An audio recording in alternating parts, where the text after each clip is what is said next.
The Aratta Dynasty, at least 27,000 years old, master builders.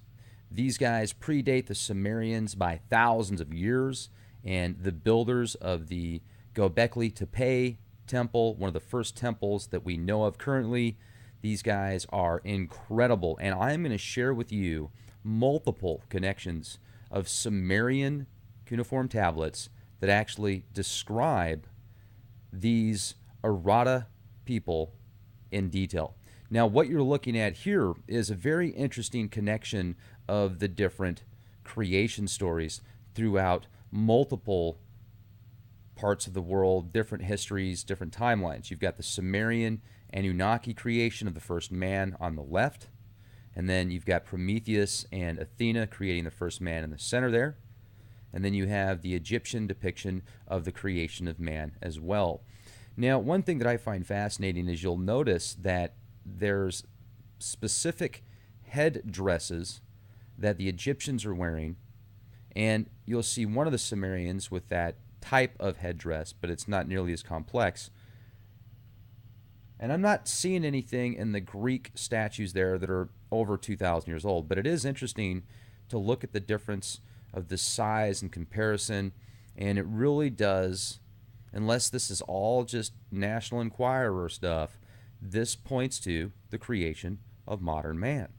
Now, who were the gods, though? Where did they come from? Well, these Sumerian texts talk about Nibiru, but I haven't been able to find out where Nibiru is. It might be from this planet, even. Yet it talks about it being a primordial city. Where the gods come from. Wow, I think a mosquito just flew in my ear. That was crazy. So, sorry about that. This is just fascinating, this image right here. So let me also share with you just another really cool website if you want to know more about the history of the Aratta people. And this is saying 20,000 BCE. Actually, I've got reports of as far back as 27,000 BCE. So it's incredible. Now, this right here is an article that gives you a few great reference points of the Aratta people, of these master builders and incredible warriors. And in a minute here, stay with me, guys, because I'm going to share with you evidence of bird people, lion people, and cone heads. Yeah, it's awesome. Now, there's been plenty of evidence already to see that there's been people before with elongated skulls, yet I'm going to share with you some Sumerian artifacts and some artifacts that predate the Sumerian stuff of these elongated skull beings. It's very it's incredible. So, I was about to say very incredible, but so here you go. Look at this. 1, 2, 3, 4, 5, 6, 7, 8, 9, 10, 11, 12, 13, 14, 15, 17 different reference points in Sumerian literature alone, just here in this Wikipedia article. And I started reading through an 870-page book this morning about a this translator that has been breaking down different and deciphering different languages, and all the way to the Aratta people. So it's incredible to be able to write 800 pages of just dialect and deciphering letters and numbers and symbols and sigils, and I mean, it's fascinating. So I'm not going to read all 800 plus pages of it, yet I did get something very important out of that I want to share with you guys. Remember how we've been reading these Sumerian texts? I say we because you've been with me, that talk about, Anu being the father, and then sometimes a text will say Enki is the son of Enlil. Sometimes it'll say the brother, and then it gets into also Inanna being the daughter of Anu. Then it's the granddaughter of Anu. Sometimes she's the son of Enki. Sometimes she's the son of Enlil. She says, I'm not son, I'm sorry, the daughter. Sorry about that. So they actually, the titles father and brother, and could actually be more of a label in reference to a title as a position of power, not necessarily a bloodline position. And it could be both. There's just so many different scribes that talk about, storylines and poems and cosmic events, and then sometimes soap opera type events. So there's a lot to it. I hope you guys followed me on that. So basically what I'm getting at is, some people are so stuck in when they read these Sumerian texts and say, no, that's not true, because in the Epic of Gilgamesh, Inanna is the daughter of Anu, not the granddaughter. So that you're incorrect when you made the comment about her being the daughter, not granddaughter, whatever. There's more to it than that. So to actually find the true family bloodline of these demigods, of these, cosmonauts, it would be extraordinary. So where do we find it? Is it the Sumerians Kings list that goes back 240 something thousand years? It could be. All right, so let's go into, what I'd like to share with you is it's called the Black Cube Hotel. You can go to blackcubehotel.com. And this is in the cradle of civilization. This is out there by Aratta, Ukraine, which is supposed to be the capital of the, I guess you could say, I don't know. I mean, it goes so far back, yet every time you think you find the beginning or get close to it, then you find about something else that's another 20,000 years old, that's another 100,000 years old.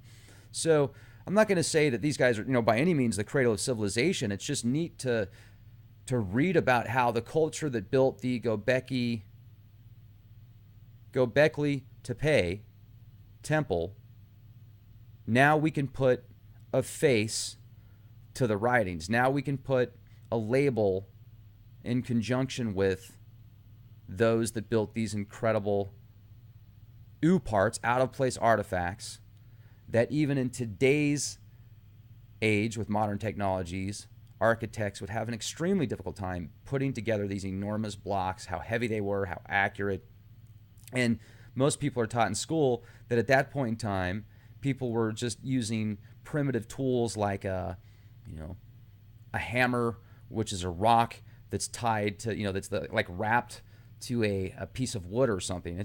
It doesn't make sense. But, let's talk about the Black Cube Hotel. It's interesting because we've been doing a lot of podcasts here on Link Project about the Cube of Saturn, the Cult of Saturn, the Black Cube that's represented in many of these large institutions and facilities, and even the UN headquarters uses a cube-like meditation box in the meditation room.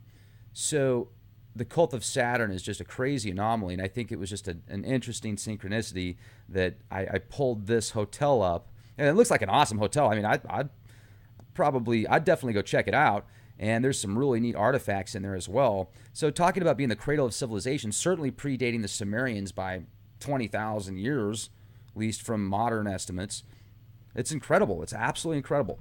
Now, this right here shows you the actual area, how large of an area the dynasty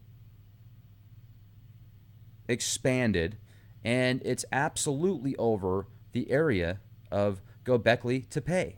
It's awesome. Now I'm going to read this to you. The Sumerian legend and the Lord of Aratta establishes that Aratta had highly skilled and much sought after craftsmen. There you go. The Sumerians were spot on. So here's another thing I want to talk to you about. How come one person in the scientific community, or one side of the fence, people are like, well, the Sumerians were excellent story keepers. They kept excellent notes, very good records, very accurate, but all that stuff that talks about off-planet, that's all not true. That's just symbolic. Or, oh yeah, it talks about these amazing people, the Aratta people, but that's just legend. That's, you can't put any validation in that because there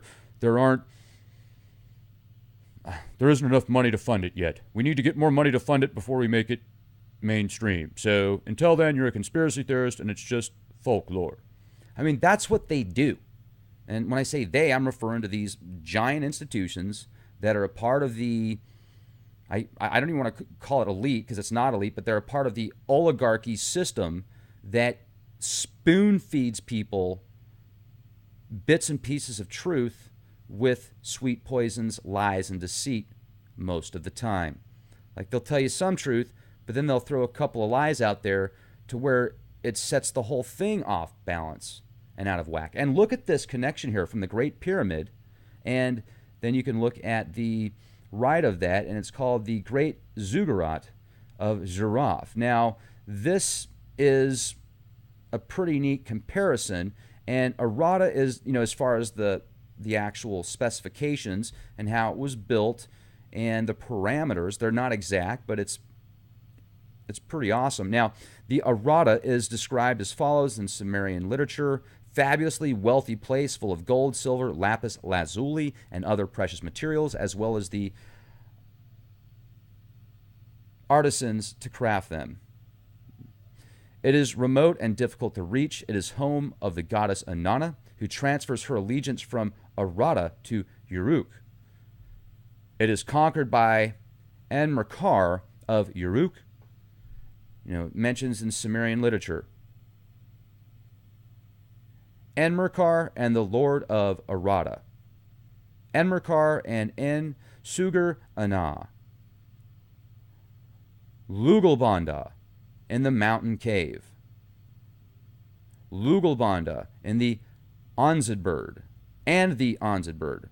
Now, this is a really cool point here. This is something that I wanted to talk to you guys about, because the Onzidbird is represented in the temple of Gobekli Tepe, as well as multiple Sumerian cuneiform tablets and forms of art. And it's even shown in modern films today and movies like Flash Gordon in 1980. I mean, the Ajiji, the bird people. There's so many connections to these bird people. It's incredible. And I want to read this to you guys real quick. The Lugalbanda and the Onzidbird. Lugalbanda befriends the Onzidbird and asks it to help him find his army again. When Enmerkar's army is faced with setback, Lugalbanda volunteers to return to Uruk to ask the goddess Inanna's aid.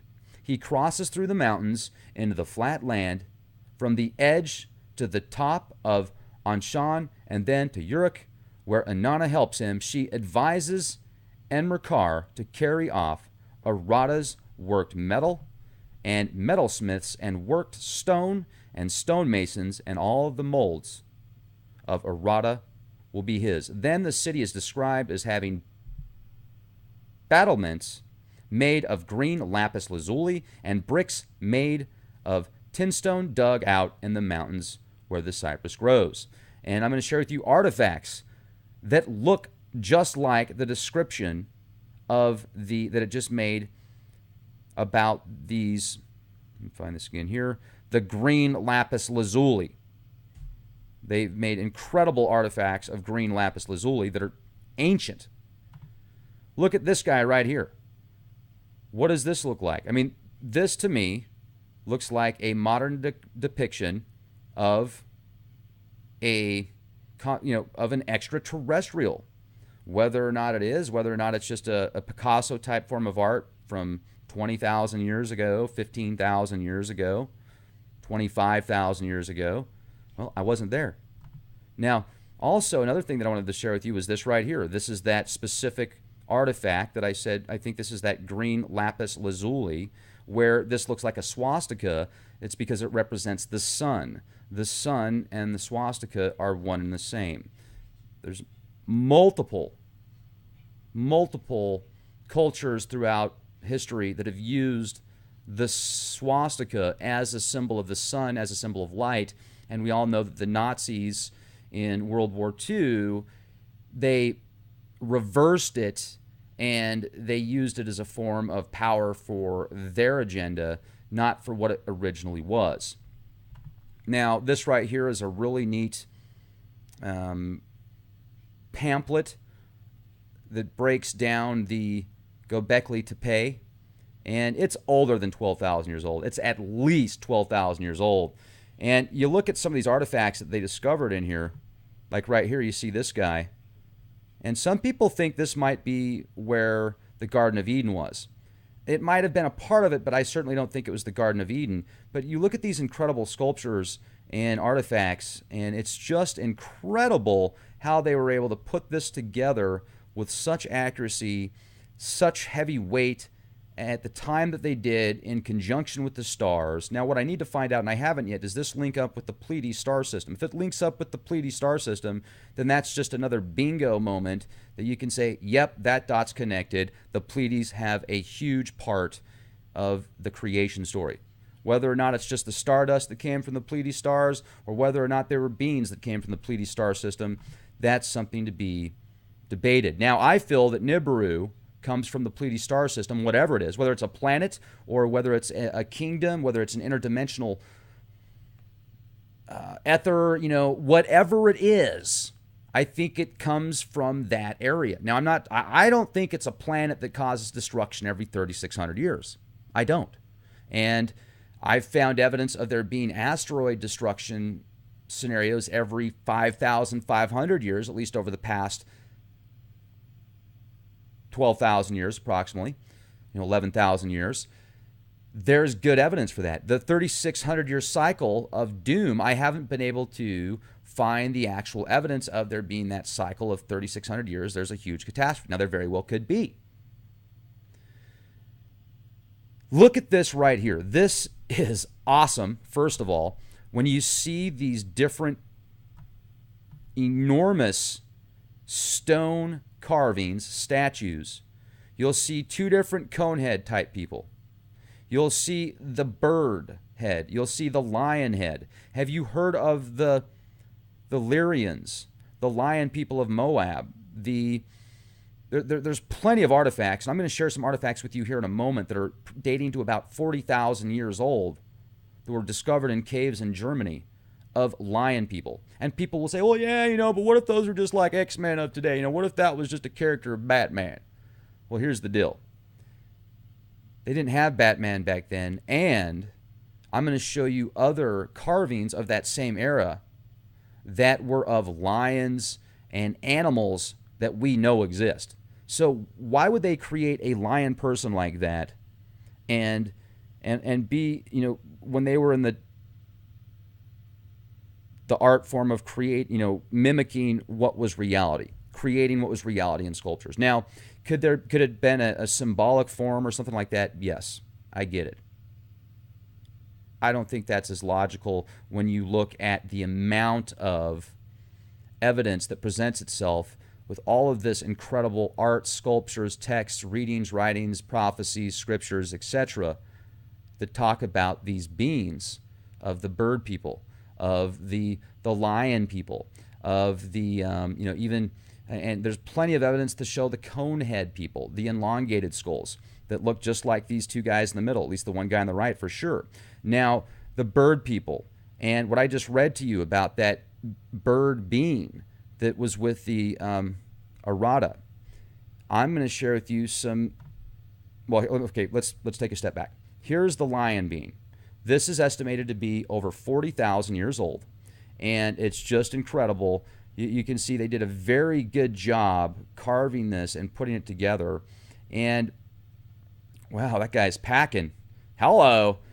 So you can also see how clearly arms, legs, smiling, standing upright. This makes me think of the pharaohs, not the pharaohs, but the Sphinx. Now let's go to Science News, ScienceDaily.com. Ice Age lion figurine, ancient fragment of ivory belonging to a 40,000-year-old animal figurine unearthed. This is a fragment. You can see right here. On the left, it makes up half the head of the animal figure. On the right, showing that the lion was fully three-dimensional and not a relief as long thought. So they're mimicking reality with art. And yes, I'm sure they have theater and they have other forms of artistic behaviors. There's enough script, once again, there's enough scripture in play. There's enough ancient writings and art that would point to these lion people. So let's go back for a second. Let's go back here to this picture. I really like this one because this gives you an idea of the different beings. They're all right there before you go up the steps to the temple. So, and then Look at this. These are ancient Sumerian carvings of the Ajiji, of the bird people. Then here is an ancient Mesopotamia. This thing could be over 7,000. This thing could be 9,000 years old. This could be 7,000 BC era, if not even older than that, of a being with elongated skull. Here's multiple pictures of elongated skulls. Here is the Gobekli Tepe carving, again, of the bird being, handing the seed of life, what looks like the seed of life, food, giving life to something. This is, in my opinion, what was referred to in that text that we just read a moment ago, that Sumerian text. Here's another representation of the Ajiji, the bird people. It looks like a bird being with a George Washington wig on, doesn't it? Maybe that's where they got the idea of the wigs. It was from this thing, from the Sumerians. I mean, look at that. Doesn't that look like one of those wigs that they used to wear? And then there's the pineal gland, pine cone. There's the real nice watch that's got some type of magical power in it. And, of course, the power pack Anunnaki lunchbox. Way cooler than any lunchbox I ever saw as a kid. Now, that somebody said they thought was those beings giving people commerce. No, I think that's like DNA or matter, or that's some kind of substance. That's like the clay that Zeus used to create his beings. That, in my opinion, is some type of medical device where they kept the DNA to manipulate mankind. Because you can see the serpent intertwining various art forms, the DNA embedded, the serpent embedded, as well as the pineal gland. They probably gave us that pineal gland. The pineal gland that we have in current form, even though it's been constantly suppressed since they gave it to us because they realized how powerful we were when they did it. And you can read about that stuff in the Gnostic texts. That's why they try and calcify the pineal gland. That's why they continue to bombard the masses with lies and deceit, and at the same time offer truths and bits and pieces of gems at the same time, so those that are willing to look and find the truth and break out of the donkey feces and get outside of the oats that have already gone through the horse, and then be able to smell fresh air and see the sun and the blue sky, and then when it's nighttime, see all the beautiful stars and constellations and galaxies and clusters. And that's what we have an opportunity to do. It's just very difficult. And being in this dualistic universe and in a time frame that's so dualistic on this planet right now, it seems as if there's about 10%, 5 to 10% of us, so maybe let's just say 7.5%, that are looking for the truth, that want to know the truth, that don't think inside of the Borg box, that are not part of the cult of Saturn, that want and have thoughts of our own and divine sources within us. Well, we're making up for like the 92.5% that is either lost or doesn't care. So in a dualistic world that's supposed to be 50-50, 7.5% is making up for an additional 42.5%, because then you'd have 50-50. It's crazy, but it's what it is. So the pineal gland, you'll find that in the Vatican courtyard. You'll find the serpent. Like if you actually go in the Vatican, one of the main rooms looks like the outline like a serpent head, and you can even see the windows are like serpent eyes. It's fascinating. And I think I'm going to close it out tonight with this, ladies and gentlemen. This is over 2,000 years old. And people said, man, what is that? Is that like a laptop? Well, let me ask you this. If you could time travel, do you think you're going to bring back like a first or second maybe second generation, third generation IBM laptop that's maybe like, a Pentium 4 at best? I mean, it does look like a laptop. It does look like an electronic device. Hey, maybe it's one of the Panasonic Tough Books. Because, to make it through that interdimensional portal, you've got to have something that'll withstand CME, right? So maybe. I don't know. But could it just be a book? Is it a laptop? Is it electronic? What is it? And this is supposed to be a 2,000 plus year old Greek statue. So I'll leave the links, video description box. Thank you for being here with me. Make sure to support our sponsors, getthetea.com, for the best in health supplements. Also, pick up one of your quick bivvies today. These things are awesome. They fit in the palm of your hand. They weigh a few ounces. You can take them with you just about anywhere, and they could potentially save your life if you need to stay warm. Thank you again for being here with me. Question everything. Be excellent to each other, and be the change you want to see. And people and cone heads. Yeah, it's awesome.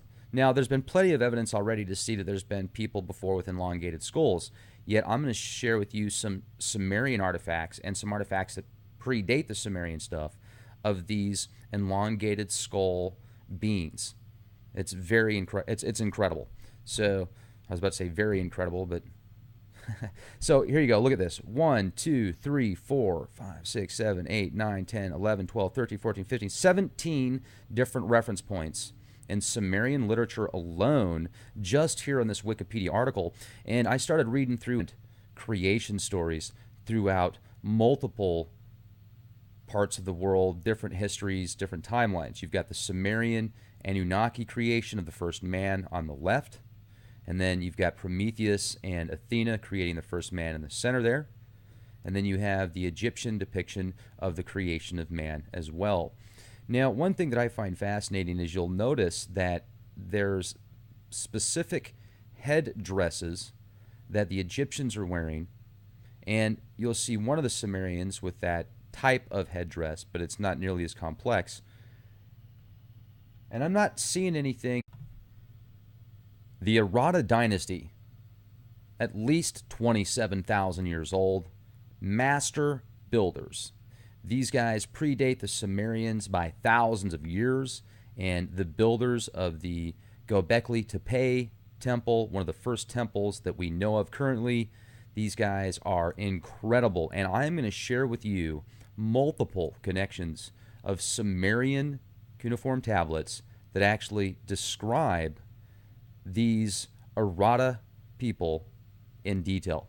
Now, what you're looking at here is a very interesting connection of the different. It's just fascinating, this image right here. So let me also share with you just another really cool website if you want to know more about the history of the Aratta people. And this is saying 20,000 BCE. Actually, I've got it, reports of as far back as 27,000 BCE. So it's incredible.